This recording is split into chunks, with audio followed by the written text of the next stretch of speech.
নমস্কার বন্ধুরা, আরও একবার স্বাগত জানাই ফুটবলারে বন্ধুরা। ইন্ডিয়া ভার্স মালদ্বীপ এই ম্যাচটা কবে খেলা হবে? দুই দলের বর্তমান পরিস্থিতি অনুযায়ী কোন দলের জেতার সম্ভাবনা সবথেকে বেশি? ভারতের প্লেয়িং 11 কি হবে? আদেও কি ভারতের বিশাল কেইত কি সুযোগ পাবে? এবং ম্যাচটা লাইভ কোথায় দেখাবে? একটু হেড টু হেড কি সমস্তটাই আপনাদের বলবো। তাই বলতেই পারি ভিডিওটা গুরুত্বপূর্ণভাবে শেষ পর্যন্ত দেখবেন। যারা যারা চ্যানেলের নতুন আছেন এখানে সমস্ত রকম খেলার আপডেট সবার আগে পেয়ে যাবেন, তাই চ্যানেলটিকে সাবস্ক্রাইব করে বেল আইকন অন করে দেবেন। আজ সন্ধে 7টা থেকে ভারত বনাম মালদ্বীপের ম্যাচটা হবে। এই ম্যাচটা লাইভ টিভিতে দেখতে পারব স্টার স্পোর্টস 3-তে, মোবাইলে জিও হটস্টার অ্যাপ্লিকেশনে। ইন্ডিয়া ও মালদ্বীপ এর মধ্যে হেড টু হেডে টোটাল মুখোমুখি হয়েছে 14 বার, ভারত জিতেছে 9 বার, মালদ্বীপ জিতেছে 3 বার এবং 2 বার ড্র হয়েছে। এর থেকে বোঝাই যাচ্ছে ভারত মালদ্বীপকে ডমিনেট করে।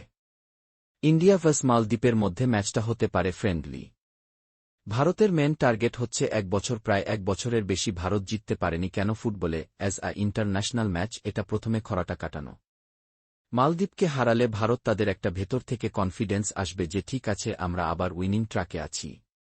নতুন কোচ, নতুন স্টাইল, এবং তার থেকে গুরুত্বপূর্ণ ম্যাচ ভারত যেটা খেলবে 25 মার্চ বাংলাদেশের বিরুদ্ধে এশিয়ান কাপ কোয়ালিফায়ার 2027। সেখানে কিন্তু বাংলাদেশ বিদেশ থেকে 3-3টে প্লেয়ার ভাড়া করে নিয়ে এসেছে। মানে ভাড়া বলতে গ্রিন কার্ড দিয়েছে, বাংলাদেশের হয়ে খেলবে। তার মধ্যে হামজা কিন্তু সবথেকে বড় নাম। এই ম্যাচটা ভারতের জন্য ফ্রেন্ডলি হলেও খুব গুরুত্বপূর্ণ ম্যাচ। 1.5 বছরের কাছাকাছি যে জয় পায়নি, এই খাড়াটা কিন্তু কাটানোর। এবারে বলি শক্তিশালী দিক। ভারতের এই টাইমটা সবথেকে বেস্ট কারোর সাথে খেলার, কারণ ভারতের main league Indian super league চলছে, অর্থাৎ ভারত স্কোটে যে সমস্ত প্লেয়ার রয়েছে তারা ফর্মে রয়েছে। এমন কোনো প্লেয়ার নেই যে বলব যে খারাপ খেলছে। যাদের নিয়েছে তারা মোটামুটি সবাই ভালো খেলছে। তবে আমি একটা নাম মিস করছি, সেটা হচ্ছে আলেক্স সাজি। তাকে যদি নিত মেহতাব, চিনলিং, সানা সিং, তাদের থেকে আলেক্স সাজি বেটার ছিল। তবুও ভারতের টিম কিন্তু ভালো। গোলকিপার ভালো, ডিফেন্স ভালো, অ্যাটাক ভালো। ক্রিয়েটিভ মিডফিল্ডার এর অভাবটা রয়েছে ভারতে। গোল স্কোরিং এর জন্য সুনীল ছেত্রী আবার কাম ব্যাক করেছে। সুনীল ছেত্রী আছে, ভরসা বাড়ছে, ভারত আবার গোল করতে শুরু করবে।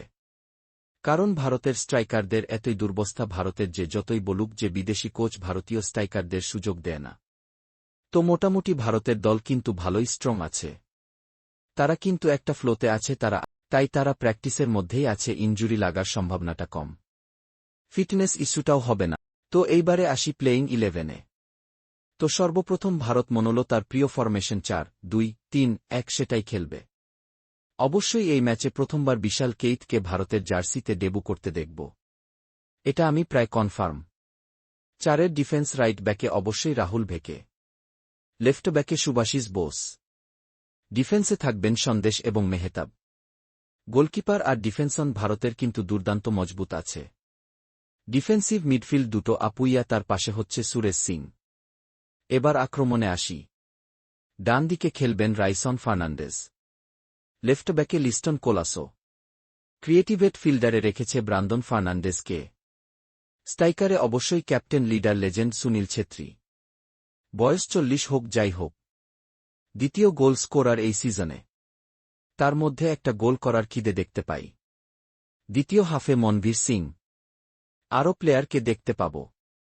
অবশ্যই বলতে পারি যে এই প্লেয়িং 11-এ ভারত মালদ্বীপের বিরুদ্ধে জিতছে। আজকের ভিডিওটা এই পর্যন্ত। আপনাদের কি মনে হচ্ছে আজকের ম্যাচটা কে জিতবে? কমেন্ট বক্সে জানাবেন।